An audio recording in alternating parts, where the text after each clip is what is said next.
This is Dan Dix here, reporting for Press for Truth, and take a look at this headline, folks. The Bundy brothers' acquittal shows how the white privilege perverts justice in the U.S. Or look at this one. White privilege sets Oregon militia members free. And no, these are not articles from The Onion. I really wish that were the case, but no, these are indeed real headlines. And the argument here is basically that white people get better or differential treatment, which is why the Oregon militia were able to occupy a federal building without getting called out as terrorists and being found guilty in a court of law. And look at this. We're even asked to consider what would happen if Black Lives Matter activists, or here, even Muslim American activists, tried to do the same thing. And before we go any further, folks, I should remind everyone that being white does not imply that you have some sort of epistemic handicap. As I explained here in this video, and I'll leave a link in the description, the white male privilege charade is a racist argument that's been borrowed from the communists and the Nazis. It's the clearest example of the pot calling the kettle black. And another thing to consider about white privilege is that America is predominantly white. And it's the same thing in Canada. So as a white Canadian, I wouldn't move to, say, India and then complain about brown privilege over there. I mean, India's full of brown people, and I would expect them to have an advantage in many situations compared to me, a white foreigner or immigrant. Unless, of course, I had a skill that was in demand. And sure enough, non-whites are employed and have all the same rights as whites in the US and Canada. And furthermore, non-whites who have a skill are employed at the expense of unskilled white people.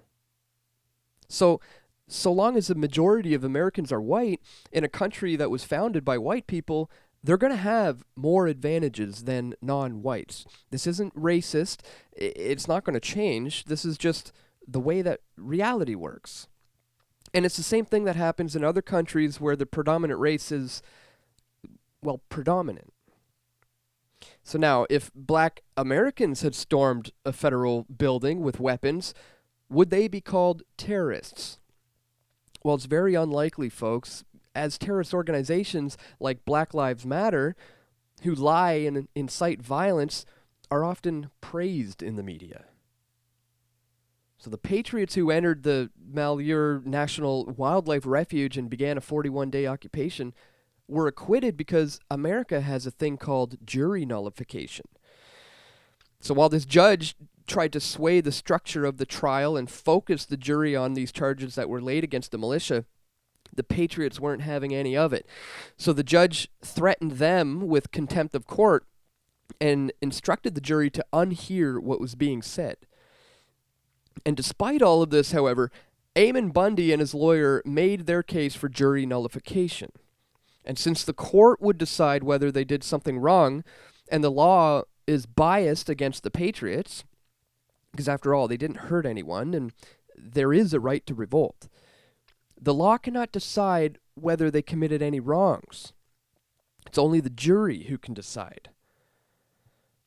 Assistant U.S. Attorney Greg Gabriel tried to counter this approach. He says, "The FBI is not on trial here, ladies and gentlemen," he told the jurors. "This was a dangerous and armed standoff." Well, yeah, you can say that again.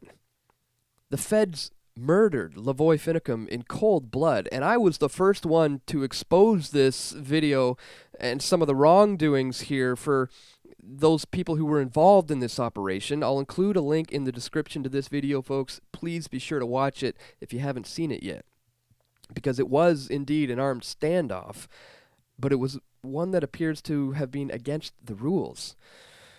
But when you consider that the federal government is bound by the Constitution, the armed standoff was permitted, even required, and the federal government has no authority to own land.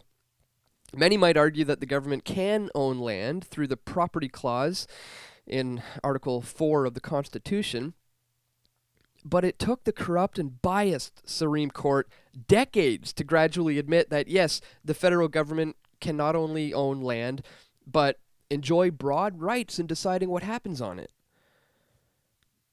So Bundy argued that the armed standoff was in fact an act of civil disobedience. So this wasn't a win for white male privilege, it was a win for jury nullification. It's also a win for the American West. I mean, this was a precedent-setting decision that really could see the federal government lose its unconstitutional land holdings. All it takes are some guns and occupation. After all, folks, the Second Amendment does not exist so that people can hunt. It exists so people can defend themselves against tyranny, and there's nothing more tyrannical than denying people their private property. Be sure to check out some of our previous videos on this topic, and don't forget to subscribe to us here on our YouTube channel, and also to join us as a PFT patron. We can't do this work without you, so click on these links or check the links in the description below. And stay tuned, guys. We've got more video reports coming soon. This is Dan Dix reporting for Press for Truth.